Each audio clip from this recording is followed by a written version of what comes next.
नमस्ते, आप देख रहे हैं न्यूज इंडिया। मैं हूं सोनल दहिया। सबसे पहले आपको सुनवाते हैं बीजेपी के नवनिर्वाचित अध्यक्ष नितिन नवीन क्या कह रहे हैं। सर्वस्पर्शी आपने उस सोच के साथ काम किया। आपने जो मूल मंत्र दिया, सबका साथ, सबका विकास, सबका विश्वास, सबका प्रयास, आज देश का हर पूरा जनमानस उसके साथ अपने आप को जोड़कर देख रहा है। मैं आज इस अवसर पर पुनः पूरे आदर और सम्मान के साथ अपने निवर्तमान अध्यक्ष जेपी नड्डा जी का अभिनंदन करता हूं, इसलिए कि पिछले कार्यकाल में मैंने देखा कि किस प्रकार से संगठन को आपने अभूतपूर्व रूप से विस्तार खुद करते हुए किया। साथ ही साथ कार्यकर्ता आधारित कैसे राजनीति हो, इसको आपने बढ़ाया। और अभी बहुत बड़ी बात हम लोगों सब लोगों ने देखा, जिस कोरोना कालखंड में एक एक व्यक्ति अपने घर के अंदर महफूज हो रहा था, उस समय सेवा के उस परंपरा को, सेवा की संस्कृति को आपने जिस प्रकार से समाज में भाजपा कार्यकर्ताओं से आह्वान किया कि आप जाइए, आगे बढ़िए और सेवा के भाव से इस देश में कोरोना कालखंड में लोगों की सेवा कीजिए, पूरा संगठन आपके साथ खड़ा रहा। माननीय प्रधानमंत्री जी का जो निर्देश था, उसको आपने जिस तरीके से लागू किया, वो हम सब कार्यकर्ताओं के लिए अनुकरणीय हुआ। और मैं इसलिए उस समय को याद करता हूं कि जब विपक्ष के लोग घर में दुबके थे और भाजपा कार्यकर्ता हर काल कोरोना के पीड़ितों की सेवा में लगा था, वो कहीं ना कहीं माननीय प्रधानमंत्री जी का यशस्वी नेतृत्व था, आपका मार्गदर्शन था, तभी हम उस कालखंड से, उस आपदा से निकलकर बाहर आ पाए। मैं आज इस अवसर पर पार्टी के अपने पूर्व के सभी राष्ट्रीय अध्यक्ष को स्मरण भी करता हूं और हमारे कई राष्ट्रीय अध्यक्ष जो यहाँ पर बैठे हैं, मैं उनका भी अभिवादन करता हूं।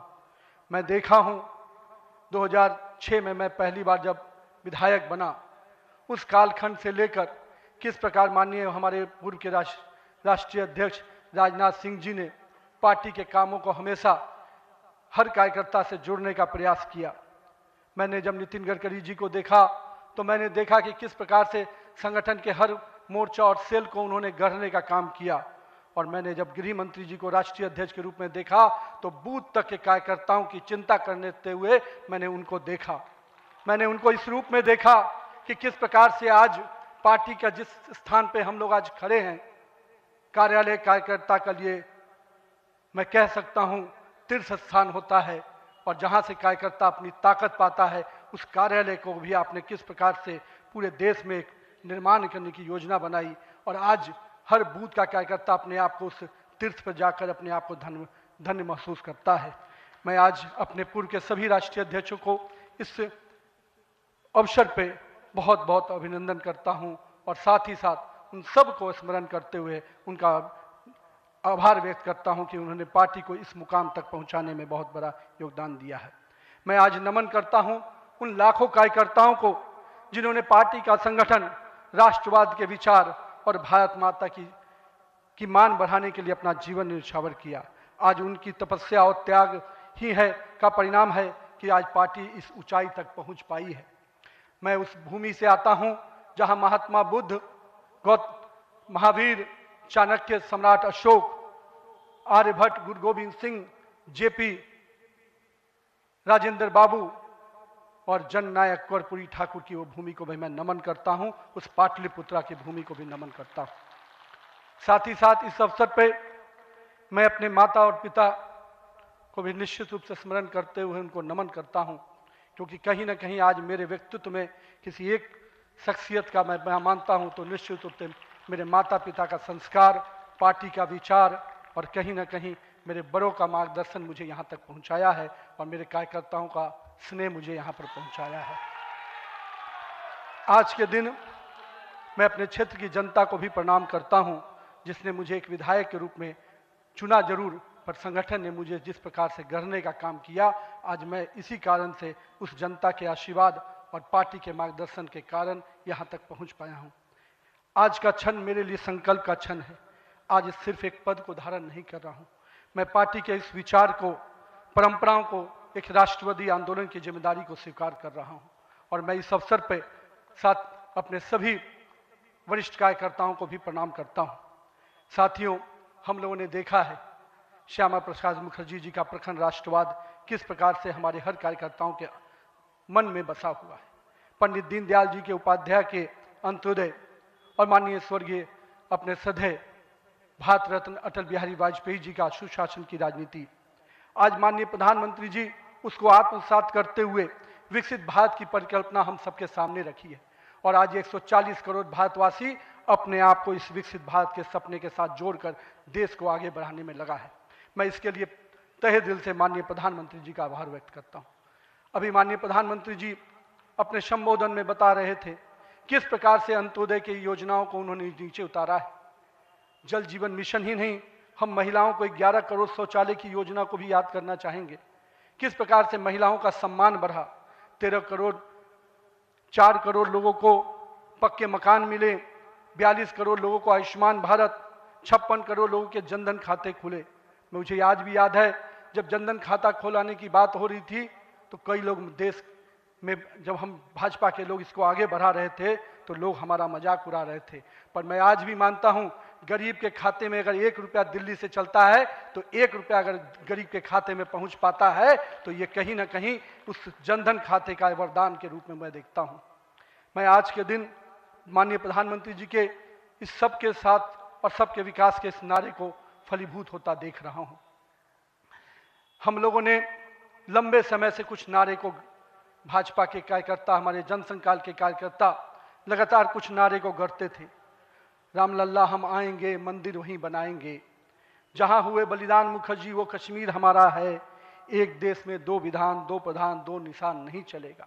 साथियों, आज भाजपा के कार्यकर्ताओं ने वो कालखंड देखा जब अयोध्या का भव्य राम मंदिर का मार्ग प्रशस्त हुआ।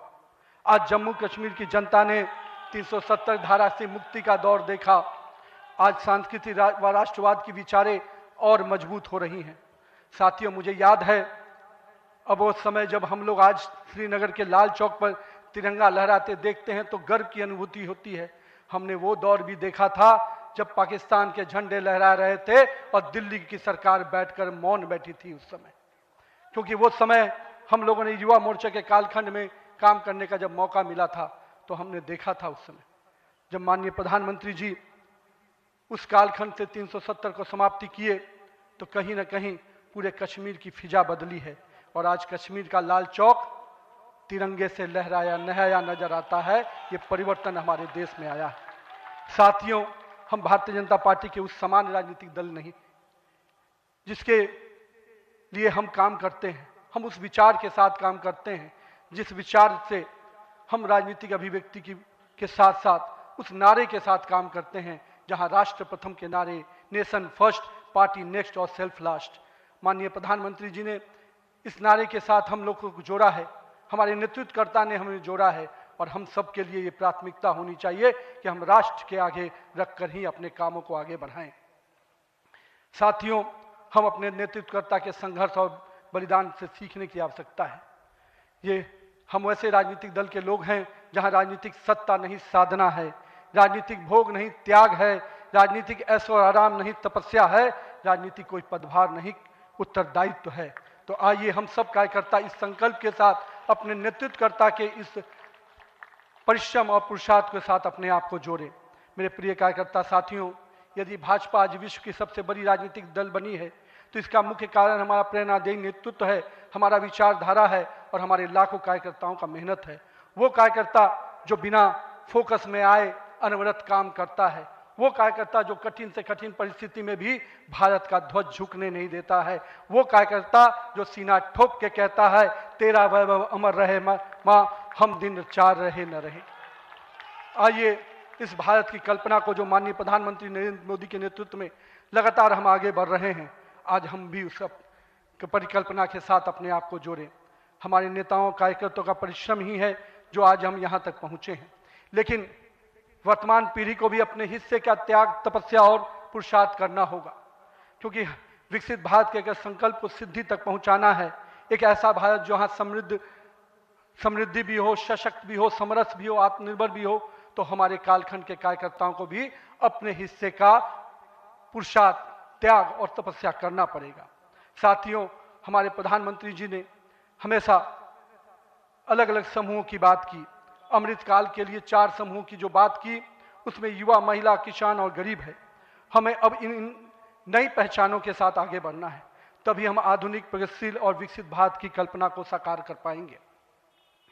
आज 15 अगस्त 2024 के दिन जब माननीय प्रधानमंत्री जी ने आज भी उसकी चर्चा की, और 15 अगस्त 2024 को जब लाल किले की प्राचीर से माननीय प्रधानमंत्री जी ने युवाओं को सार्वजनिक जीवन में आने का आह्वान किया, तो मैं देश के युवाओं से कहना चाहूँगा, राजनीति से दूरी समाधान नहीं, सक्रिय भागीदारी ही समाधान है। आइए एक सकारात्मक राजनीति के लिए युवाओं को आगे आने की आवश्यकता है। लेकिन साथ ही साथ मैं युवा साथियों से कहूँगा, मेरे भाइयों, राजनीति शॉर्टकट नहीं है, राजनीति 100 मीटर का रेस नहीं है, राजनीति लॉन्ग मैराथन है, जहां स्पीड का नहीं स्टेमिना का टेस्ट होगा। तो आइए राजनीति के इस पिच पर हम अपनी जड़ों को मजबूत कर कर काम करें। और भारतीय जनता पार्टी का वॉच टावर तो बहुत स्ट्रांग होता है मित्रों, इसलिए आप अपने बूथ में निरंतर रूप से काम करते रहिए, अपने मंडल में काम करते रहिए। भाजपा का वॉच टावर, भाजपा का केंद्रीय नेतृत्व इतना मजबूती तरीके से हर पारी से नजर रखता है, कहीं ना कहीं आपको भी उस मुकाम तक पहुंचाएगा। साथियों, आज जब भारतीय जनता पार्टी के कार्यकर्ता, माननीय प्रधानमंत्री जी अभी हम सबको बता रहे थे कि किस प्रकार से पंचायत से पार्लियामेंट तक का सफर के लिए हर एक कार्यकर्ता लगे, हम आज इस अवसर पर जहां केरल, महाराष्ट्र, गोवा और अरुणाचल प्रदेश के स्थानीय निकायों में हुई शानदार जीत के लिए अपने सभी कार्यकर्ताओं को और उस क्षेत्र की जनता का भी आभार व्यक्त करते हैं।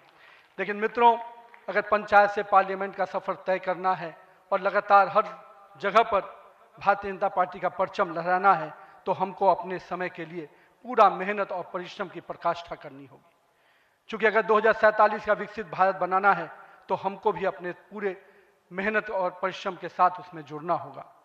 साथियों, हाल में हमने देखा किस प्रकार से तमिलनाडु के एक पहाड़ी के पवित्र कार्तिकेय दीपम को रोकने का प्रयास विपक्षी दलों के द्वारा किया गया। यह नहीं है किसी रोकने के लिए विपक्ष के लोगों ने साजिश नहीं की।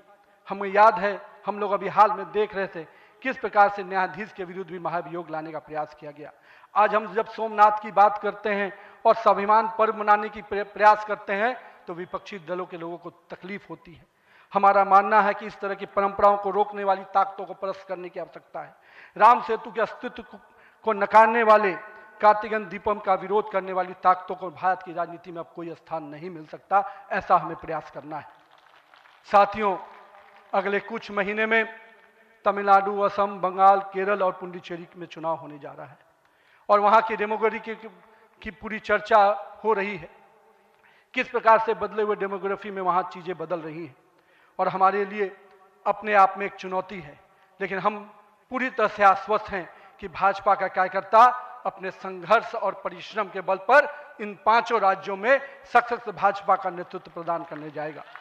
और हम हमेशा विश्वास करते हैं कि हमें अपनी आस्थाओं के केंद्र के लिए और सनातन परंपराओं को केंद्र को बचाने की लड़ाई अगर लड़नी है, तो निश्चित रूप से अपने देश को सुरक्षित रखने की लड़ाई लड़नी है, तो इन 5 राज्यों में हमें एक मजबूत ताकत बन के आना है। आज हमारे राष्ट्र की चेतना का उद्घोष का समय वंदे मातरम का 150वीं वर्षगांठ मना रहे हैं। वंदे मातरम का स्मरण आते ही मन में ऊर्जा और उत्साह बढ़ जाता है। हमें पूरा ध्यान में है कि एक एक व्यक्ति जब वंदे मातरम का जय घोष करता है, तो उसके अंदर से जो ऊर्जा आती है, वही ऊर्जा इस देश को आगे बढ़ाने में काम आती है। तो आइए हम सबको मिलकर 150वीं वर्षगांठ को हर जन जन तक पहुंचाएं, हर युवा तक पहुंचाएं, हर महिला तक पहुंचाएं, क्योंकि वंदे मातरम हमारे अंदर का वो विश्वास है जो इस देश के विकास के साथ जुड़ेगा। सत्ता को सेवा का माध्यम बनाते हुए माननीय प्रधानमंत्री जी ने पिछले 25 वर्षों में जिस प्रकार से सरकार के मुखिया के रूप में गुजरात में और अब देश के प्रधानमंत्री के रूप में भारत के विकास में लगातार अब काम कर रहे हैं, निश्चित रूप से आपका प्रेरणादायी नेतृत्व हम जैसे नए कार्यकर्ताओं के लिए, हम जैसे पार्टी के कार्यकर्ताओं के लिए एक मापदंड है जिसको हम लोग निश्चित रूप से आपसे सीखते हैं। और मैं तो कहूँगा कि जिस सुशासन को मॉडल को आपने पूरे देश और विश्व में स्थापित किया है, अन्य सभी राज्य सरकारों को भी उस मॉडल के साथ काम करना चाहिए, तभी हम विकास के सही मापदंड को अंतिम व्यक्ति तक पहुंचा पाएंगे। आइए हम सब मिलकर विकसित भारत के संकल्प को पूरा करने की भागीदारी सुनिश्चित करें। एक शक्तिशाली गतिमान संगठन के साथ राष्ट्र निर्माण की इस यात्रा को नई ऊंचाइयों तक लेके चले। भारत माता की जय। वंदे मातरम।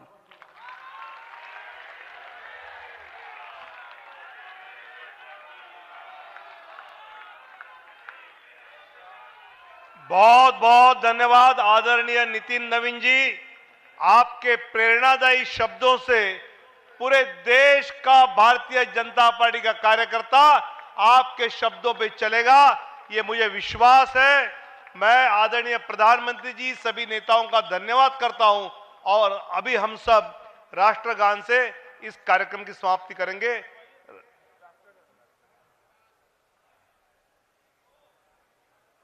अधिनायक जय हे भारत भाग्य विधाता, पंजाब सिंध गुजरात मराठा द्राविड उत्कल बंगा, विंध्य हिमाचल यमुना गंगा उच्चल जलधि तरंगा, तव शुभ नामे जागे तव शुभ आशीष मांगे, गाहे तव जय गाथा, जन गण मंगलदायक जय हे भारत भाग्य विधाता, जय हे जय हे जय हे जय जय जय जय हे। भारत माता की। हम सब अपने अपने स्थान पर बैठ जाएं। आदरणीय प्रधानमंत्री जी, आदरणीय नवनिर्वाचित अध्यक्ष नितिन जी और सभी महानुभाव डॉक्टर श्यामा प्रसाद मुखर्जी और दीनदयाल जी की प्रतिमा को पुष्पांजलि करने के लिए जाएंगे और बाद में राष्ट्रीय अध्यक्ष जी अपने पद का वहां जा पर स्थान ग्रहण करेंगे।